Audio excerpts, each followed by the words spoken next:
साथियों, मेरा नाम है रोहित कुमार और स्वागत है आपका मेरे चैनल जिसका नाम है पॉइंट्समैन की पाठशाला। जैसा कि मैंने पिछले वीडियो में आपको बताया था कि रेलवे की शुरुआत कहाँ से हुई थी, कैसे हुई थी और कहाँ से हुई थी, तो इसी क्रम में हम आगे बढ़ेंगे और अगला चैप्टर पढ़ेंगे जिसका नाम है भर्ती, प्रशिक्षण और विकास। तो सबसे पहला जो पॉइंट आएगा वो आएगा भर्ती। तो भर्ती का मतलब ये हुआ कि जैसे मान लीजिए कि किसी भी संस्था को चलाने के लिए, रेलवे जैसे किसी भी संस्था को चलाने के लिए भर्तियों की आवश्यकता होती है, नए लोगों की आवश्यकता होती है। क्या कहते हैं, किसी भी संगठन को चलाने के लिए नए लोगों की आवश्यकता होती है। तो उसी तरीके से रेलवे को भी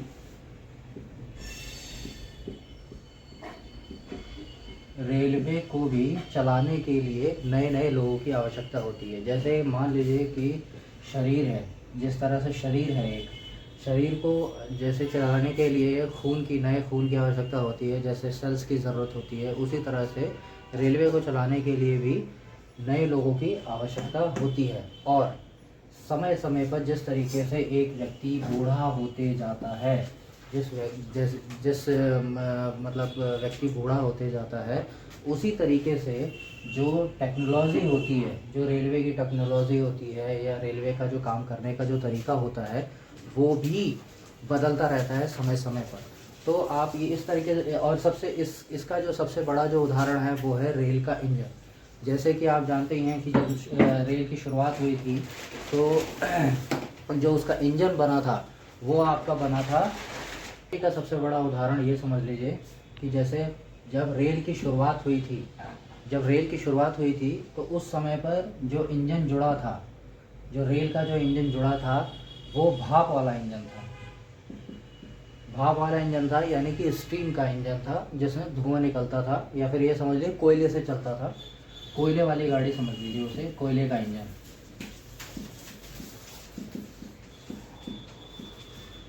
तो कोयले का इंजन ये समझ लीजिए और आज हम किस स्थिति में हैं? आज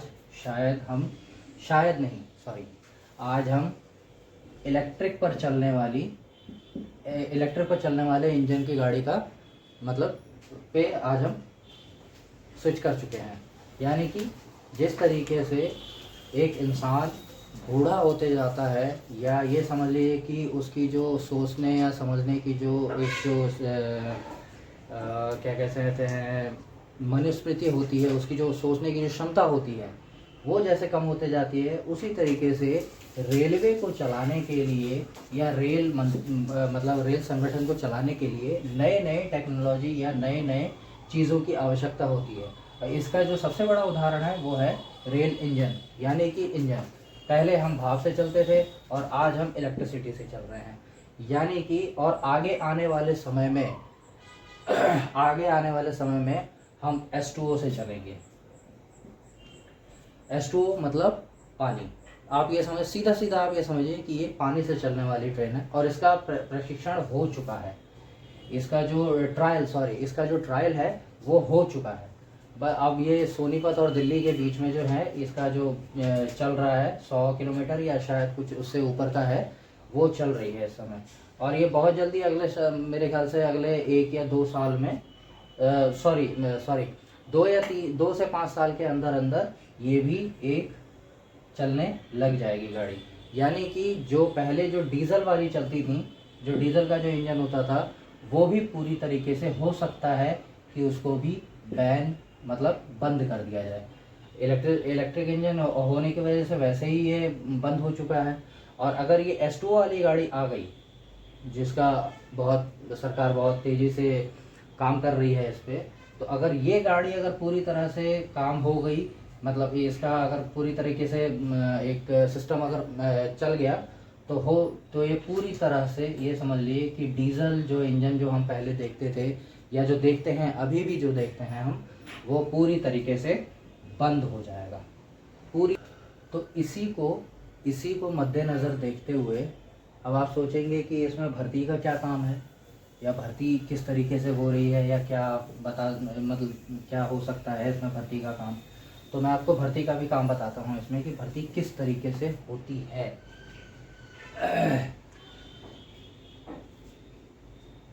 अगर कोई अपनी शैक्षणिक योग्यता यानी कि पढ़ाई की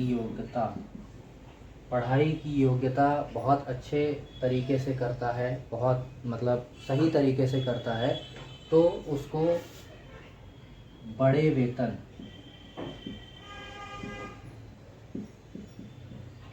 बड़े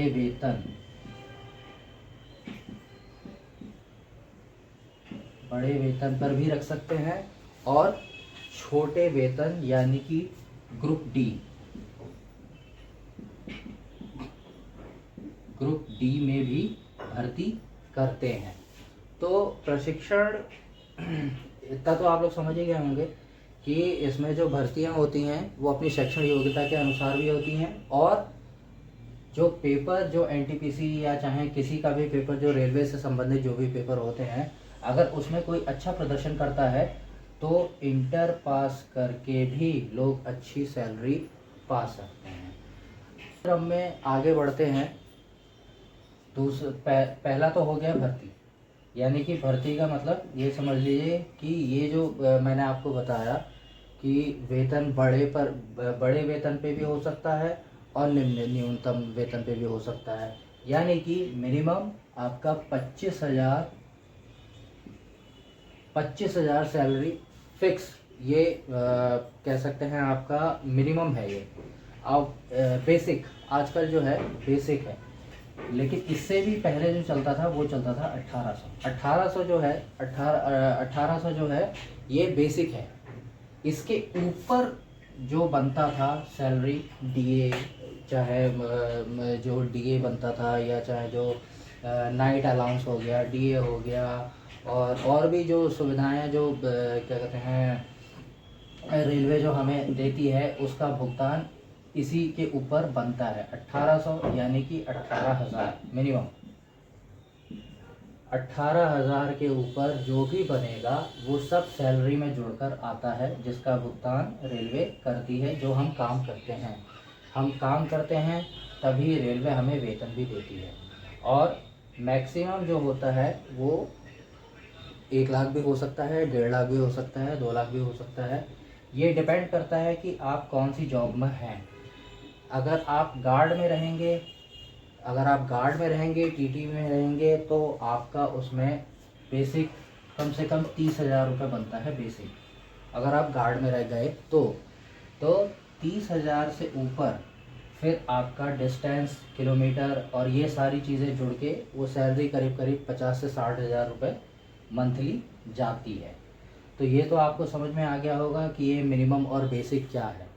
अब आ जाते हैं प्रशिक्षण में।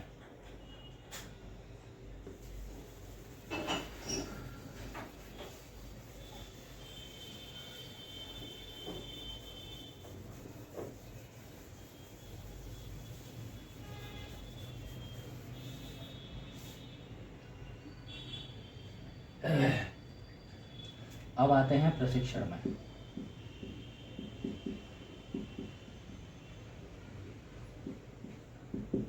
प्रशिक्षण का मतलब ये होता है कि कोई भी काम करने से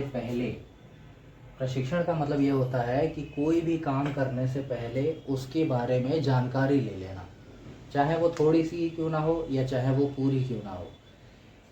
ये समझिए कि अगर हम रेलवे में भर्ती हो रहे हैं ग्रुप डी में, मैं जिस उसमें हूँ मैं भी ग्रुप डी में ही हूँ, तो ग्रुप डी में अगर आप भर्ती हो रहे हैं तो आपको तुरंत ड्यूटी ज्वाइन नहीं करवाई जाएगी, और अगर करवाई भी जाएगी तो सिर्फ 1 दिन के लिए ड्यूटी करवाई जाएगी, 1 दिन के लिए। उसके बाद आपको दूसरे ही दिन 30, अब तो खैर 25 दिन का हो गया है, पहले 40 दिन का होता था। जब मैंने शुरू किया था, जब मेरे उसमें था, तो उस समय मैंने 40 दिन का किया था। 40 दिन की पूरी जो एक प्रशिक्षण होता है वो 40 दिन का पूरा एक मैंने कोर्स किया था। उसके बाद वहाँ से एक सर्टिफिकेट मिलता है कि आपने यहाँ से प्रशिक्षण कर लिया है और आप आगे मतलब ज्वाइन कर सकते हैं। तो 1 दिन की ड्यूटी जिस स्टेशन में आपकी नियुक्ति होगी, जिस भी स्टेशन पे आपकी नियुक्ति होगी, या तो फिर पहले के हिसाब में बताता हूँ आपको। आज से 10 साल पहले की बात मैं बता रहा हूँ। तो 10 साल पहले क्या हुआ था कि पहले 1 दिन का प्रशिक्षण, सॉरी माफ़ी चाहूँगा, एक दिन की ड्यूटी 10 साल पहले 1 दिन की ड्यूटी, और दूसरे दिन आपको प्रशिक्षण केंद्र यानी कि स्कूल भेज दिया जाता था। आप वहाँ पे 40 दिन पूरे पढ़ाए, मतलब आपको दिए जाते थे, पढ़ाया जाता था, समझाया जाता था कि ट्रेन की कपलिंग किसे कहते हैं, ट्रेन किसे कहते हैं, किस तरीके से वर्किंग होती है, क्या काम होता है, क्या सिग्नल होते हैं, क्या लाल सिग्नल में क्या होता है, पीले सिग्नल में क्या होता है, 2 सफ़ेद तिरछी लाइटों में क्या होता है। तो ये 40 दिन में ये आपको पढ़ाया जाता है पूरा का पूरा। फिर 40 दिन के अंदर ही बाद या उसी 40वें दिन ही आपको एक सर्टिफिकेट मिलता है। 40 दिन के बाद 40 दिन में आपको एक सर्टिफिकेट मिलता है। उस सर्टिफिकेट को आप ले जा करके जिस भी स्टेशन पे आपने ड्यूटी करी है, वो चाहे 1 दिन की ड्यूटी हो चाहे 2 दिन की ड्यूटी हो, वो आपका अपॉइंटमेंट हो चुका है। तो वहाँ पे आप जाएंगे, वो प्रशिक्षण वाला जो सर्टिफिकेट होता है वो आप वहाँ जमा करेंगे, और उसके बाद एक इंश्योरेंस की बुक होती है, वो आपको 1 हफ्ते बाद, 1 हफ्ते का टाइम मिलता है, या कम से कम 3 से 4 दिन का टाइम मिलता है। जब 3 से 4 दिन का टाइम मिलता है, उसके बाद आप उस इंश्योरेंस को भर सकते हैं, भरेंगे क्योंकि वो एक इंश्योर होता है व्यक्ति। वो ये जो इंश्योर जो होता है, जो इंश्योरेंस की जो बुक होती है, सॉरी जो कॉपी होती है जिसमें हम लिखते हैं, तो उसमें लिखने का मतलब ये होता है कि हमने अपना कार्य पूरी तरह से समझ लिया है, जान लिया है, हम यहाँ की सारी कंडीशंस को अच्छे तरीके से जानते हैं, यहाँ के जितने भी जो उतार चढ़ाव हैं, पटरियों के जो यहाँ की जो कह सकते हैं कि जो यहाँ की ढलान है या चाहे यहाँ की जो ऊंचाई है, उससे हम पूरी तरीके से अवगत हैं, और हम अब आगे अपना कार्य करने के लिए तैयार हैं। आप समझ रहे हैं? यानी कि वो इंश्योरेंस भरने के बाद आप पूरी तरीके से पक्के हो जाते हैं कि हाँ, मैं आगे का कार्य करने के लिए तैयार हूँ। मैंने 1 महीने बाद भरा था। तो ये तो आप समझ गए होंगे कि प्रशिक्षण किसे कहते हैं। यानी कि कोई भी व्यक्ति अगर किसी काम को किसी भी सरकारी संस्था में जुड़ने से पहले, अगर खासकर जो ग्रुप डी वाले होते हैं, अगर वो प्रशिक्षण ना करें तो ऐसे में गाड़ियों के गिरने की वजह हो सकती है बहुत ज़्यादा। गाड़ियों के लेट होने की समस्या या गिरने की वजह बहुत ज़्यादा हो सकती है। इसलिए प्रशिक्षण करवाया जाता है 40 दिन का, अब तो 25 दिन का हो गया है। तो ये प्रशिक्षण इसीलिए करवाया जाता है ताकि आप थोड़ी बहुत जानकारी रख सकें कि ट्रेन के चलने से पहले या चलने के बाद वहाँ स्टेशन की जो वर्किंग कंडीशन है उसको हम भली भांति अपना सकें। तो मुझे लगता है कि आपने ये समझ लिया होगा। और अब हम अगले वीडियो में जब हम देखेंगे, अगले वीडियो में जब हम जाएंगे तो उसमें हम पढ़ेंगे उसमें नॉलेज किस तरीके से होनी चाहिए या किस तरीके की होनी चाहिए नॉलेज।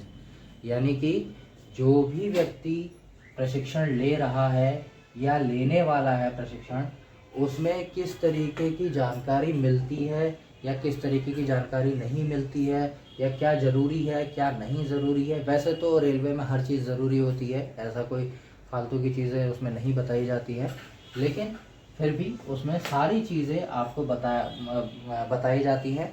अगले हम वीडियो में इसी बात पे चर्चा करेंगे आगे चल के कि प्रशिक्षण के बाद क्या क्या होता है या क्या क्या किया जाता है, किस तरीके से उनकी योग्यता को मतलब और निखारा जाता है। तो आशा करता हूँ कि आज की वीडियो आपको अच्छी लगी होगी, और आप के मन में जो भी विचार या जिस तरीके का भी कोई भी प्रश्न हो वो आप कमेंट सेक्शन में आकर मुझसे पूछ लीजिएगा। मेरी तरफ से पूरी कोशिश रहेगी कि आपको उस सवाल का जवाब दिया जाए। तो इसलिए मैं आशा करता हूँ आज का वीडियो आपको पसंद आया होगा। बहुत बहुत धन्यवाद।